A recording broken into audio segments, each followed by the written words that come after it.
¿Qué harías si un día lo perdieras todo? No algunas cosas. Todo. Tu negocio destruido. Tus hijos muertos. Tu salud arrasada. Tu cuerpo cubierto de llagas de la cabeza a los pies. Y encima, tus mejores amigos mirándote a los ojos y diciéndote que todo es tu culpa. Ahora imagina que también supieras, desde el principio, que eres inocente. Que no hiciste nada malo.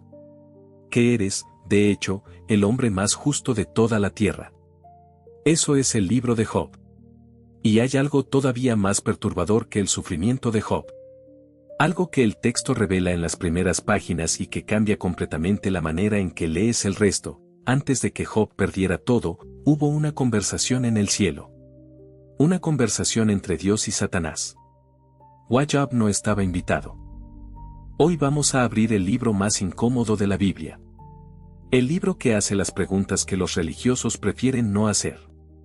El libro que se atreve a mostrar a un hombre gritándole a Dios con rabia y desesperación y a Dios escuchándolo. Job no es un manual de cómo sufrir bien. Es algo mucho más salvaje y mucho más honesto que eso. Prepárate. Porque algunas de las cosas que vamos a descubrir hoy van a incomodarte. Y si alguna vez has perdido algo que amabas y te has preguntado dónde estaba Dios en ese momento, este libro fue escrito para ti. Job no era israelita. Vivía en la tierra de Uz, que los estudiosos ubican en la región de Edom o Arabia. Era un hombre del tiempo de los patriarcas, anterior a Moisés, anterior a la ley, anterior al sistema religioso de Israel. Y esto es teológicamente fascinante. Job conocía a Dios sin ninguno de los andamiajes religiosos que Israel usaría después. Sin templo. Sin sacerdotes. Sin rituales establecidos. Solo un hombre y su relación directa con el Todopoderoso. El texto lo presenta con una claridad que no deja lugar a dudas. Había en tierra de Uz un hombre llamado Job. Era este hombre perfecto y recto, temeroso de Dios y apartado del mal. 7,000 ovejas. 3,000 camellos. 500 yuntas de bueyes. El hombre más grande de todo el Oriente. Muchos estudiosos consideran que Job podría ser el libro más antiguo de la Biblia, anterior incluso al Génesis en su composición. El idioma hebreo que usa es arcaico. Las referencias culturales no tienen paralelos con el sistema israelita posterior. Y la pregunta que plantea, ¿por qué sufren los justos?, es la pregunta más antigua de la humanidad. Job también tiene el honor dudoso de ser el libro bíblico que más incomoda a los predicadores. Porque las respuestas fáciles no funcionan aquí. Cada vez que alguien intenta explicar el sufrimiento de Job con una fórmula sencilla, el propio libro los desmonta. Y la historia comienza no en la tierra de Uz, sino en el cielo. En una escena que te va a dejar sin palabras. Los primeros 2 capítulos de Job son los más perturbadores de todo el libro. No por el sufrimiento. Por lo que ocurre antes del sufrimiento. El texto dice que los hijos de Dios, seres celestiales, se presentaron ante el Señor. Y entre ellos llegó también Satanás. La palabra hebrea es, a Satán, el acusador, el adversario. No todavía el diablo rojo de la iconografía medieval. Aquí es un ser que tiene acceso al consejo divino y cuya función parece ser cuestionar, acusar, probar. Dios le pregunta, ¿de dónde vienes? Y Satanás responde, de recorrer la tierra y de andar por ella. Entonces Dios hace algo que ningún teólogo ha podido explicar satisfactoriamente, saca el tema de Job. Voluntariamente. ¿No has considerado a mi siervo Job, que no hay otro como él en la tierra, varón perfecto y recto, temeroso de Dios y apartado del mal? Y Satanás lanza la pregunta que es el corazón de todo el libro, ¿acaso teme Job a Dios de balde? ¿No le has rodeado de un seto a él y a su casa y a todo lo que tiene? Al trabajo de sus manos has dado bendición. Pero extiende ahora tu mano y toca todo lo que tiene, y verás si no blasfema contra ti en tu propia cara. La acusación es devastadora en su claridad. Job no ama a Dios. Job ama lo que Dios le da. Quítale las bendiciones y verás quién es realmente. Y Dios acepta. Le da a Satanás permiso de tocar todo lo que Job tiene. Con un solo límite, no puede tocar su vida. Detente aquí un momento. Porque lo que está pasando en este texto es algo que la religión cómoda no puede sostener fácilmente. Dios sabe que Job es inocente. Dios sabe que Job sufrirá sin merecerlo. Y Dios lo permite de todas formas. No por descuido. No por ignorancia. Conscientemente. ¿Por qué? El texto no lo explica en ese momento. Y esa falta de explicación es parte del punto. En un solo día, Job recibe 4 mensajeros. Los sabeos atacan y roban los bueyes y los asnos, y matan a los sirvientes. Un fuego cae del cielo y quema las ovejas y a los pastores. Los caldeos roban los camellos y matan a más sirvientes. Y el 4º mensajero llega con la noticia más devastadora: un gran viento del desierto golpeó la casa donde estaban reunidos los hijos de Job. La casa se derrumbó. Todos murieron. 7 hijos. 3 hijas. Muertos. Job, que no sabe nada de la conversación en el cielo, hace algo que nadie esperaría. Se levanta, rasga su ropa, se afeita la cabeza, cae a tierra y adora. Y dice: desnudo salí del vientre de mi madre, y desnudo volveré. El Señor dio, y el Señor quitó, sea el nombre del Señor bendito. Round 1. Job no blasfemó. Satanás perdió la primera apuesta. Pero Satanás no se rinde. Vuelve al consejo celestial y pide más, piel por piel. Todo lo que el hombre tiene dará por su vida.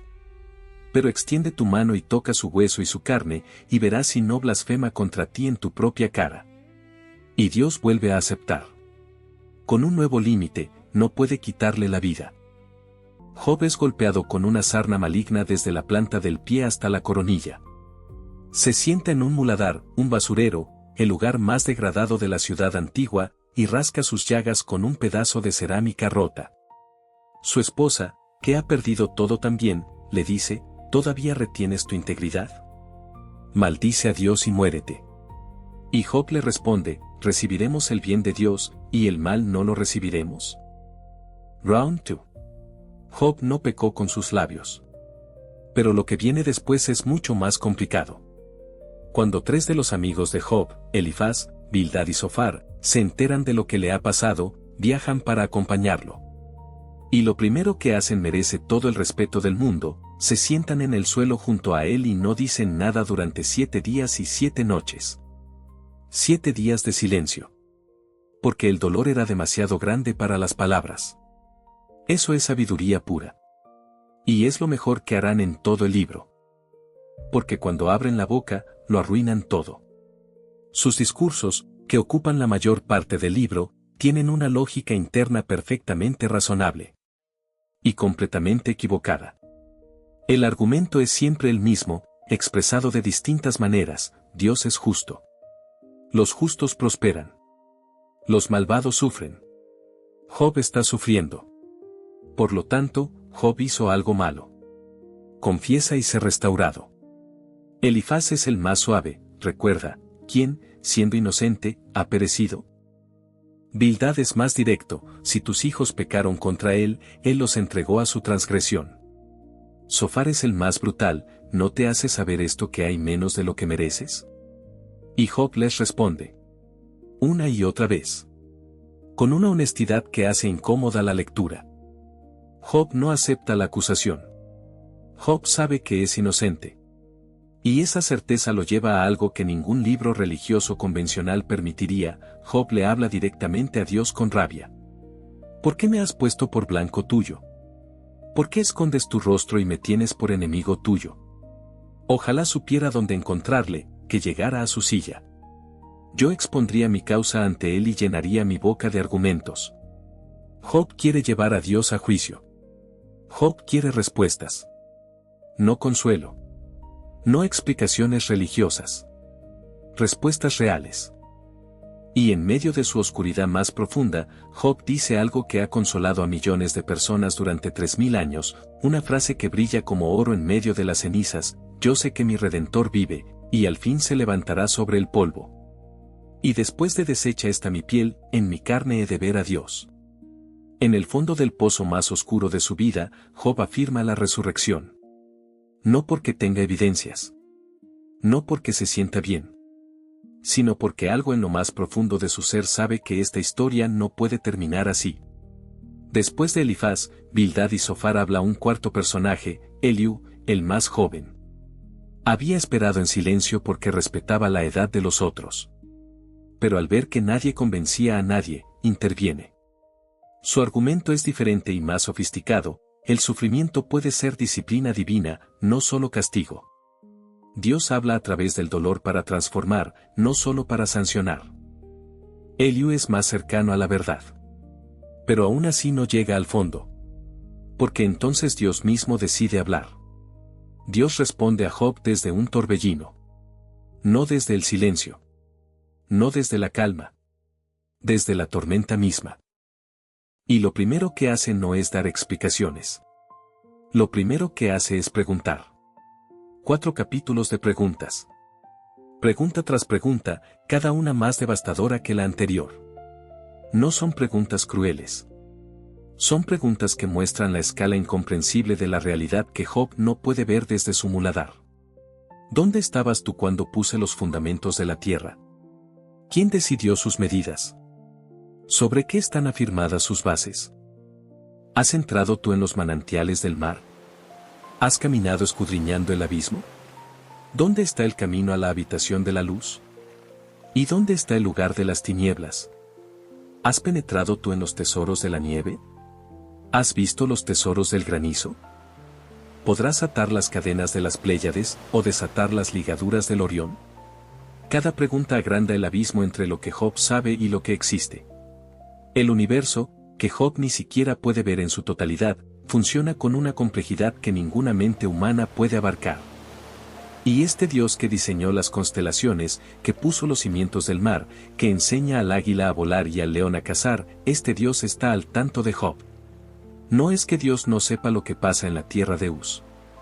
Es que la perspectiva desde la cual Dios ve es tan radicalmente distinta de la perspectiva de Job que cualquier explicación en términos humanos sería una reducción absurda. Y entonces Dios hace algo que nadie esperaba: le pregunta a Job sobre dos criaturas específicas. El Behemoth y el Leviatán. Animales de poder tan descomunal que ningún hombre puede dominarlos. El Behemoth, posiblemente el hipopótamo o algún animal ya extinto, que come hierba como el buey, pero cuya fuerza es incomparable. El Leviatán, posiblemente el cocodrilo o una criatura aún mayor, que echa fuego por la boca y ante quien los hombres no tienen poder. ¿Por qué estos animales? Porque son el recordatorio de que la creación contiene poderes que el ser humano no controla, no entiende y no domina. La arrogancia de Job, la arrogancia de cualquier ser humano que exige explicaciones al Creador, queda expuesta no por humillación sino por perspectiva. Y Job, al final, no recibe ninguna respuesta a sus preguntas. Nunca se le dice por qué sufrió. Nunca se le revela la conversación celestial. Nunca se le explica la apuesta.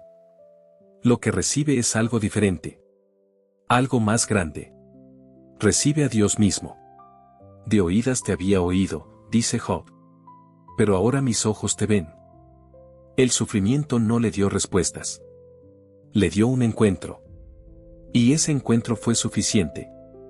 Después de hablarle a Job, Dios se dirige a Elifaz, el portavoz de los 3 amigos, y dice algo que sacude todos los supuestos religiosos del libro: mi ira se ha encendido contra ti y tus 2 compañeros, porque no habéis hablado de mí lo recto, como mi siervo Job. Los amigos, con toda su teología correcta, con todos sus argumentos sobre la justicia de Dios, con todas sus citas sabias sobre la retribución divina, habían hablado mal de Dios.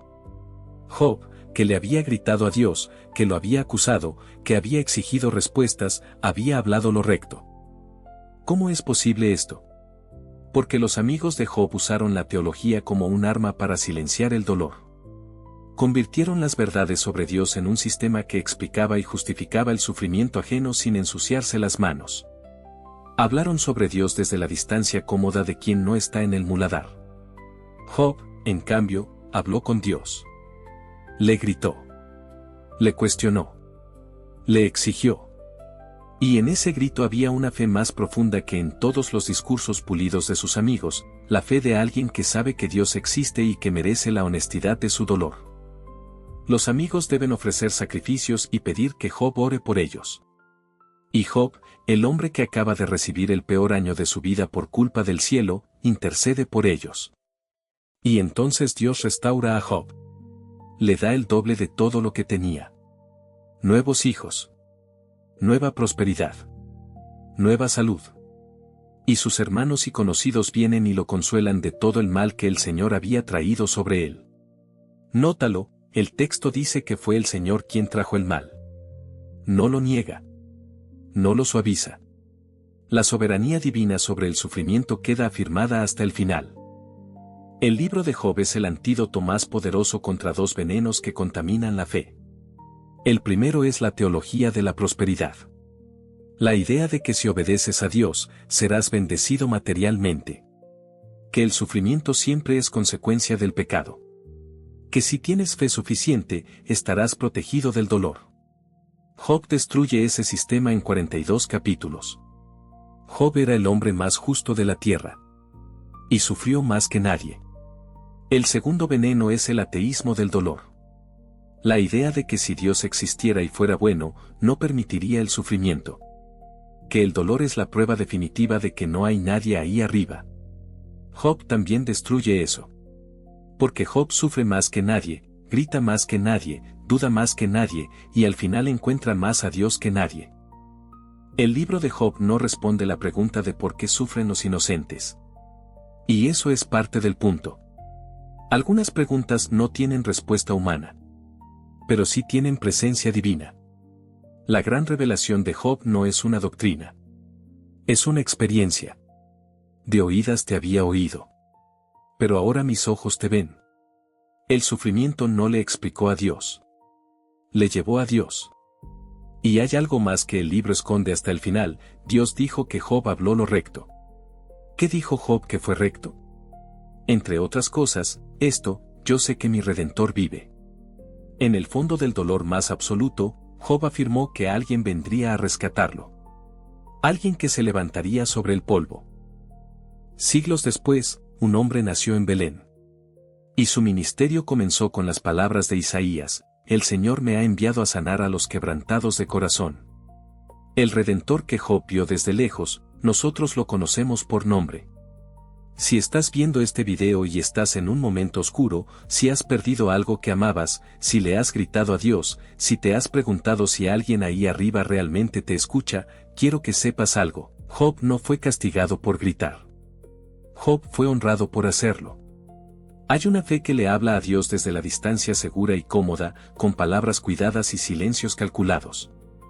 Y hay una fe que le grita desde el muladar, cubierta de ceniza, sin nada que perder. Y según el libro de Job, la segunda es la que Dios llama hablar lo recto. Si este video te tocó en algo que no esperabas, cuéntamelo en los comentarios. Cuéntame en qué parte de la historia de Job te reconociste.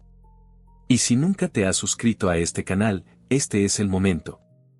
Porque lo que viene en los próximos videos es igual de crudo, igual de honesto y igual de asombroso que lo que acabas de ver. Nos vemos pronto.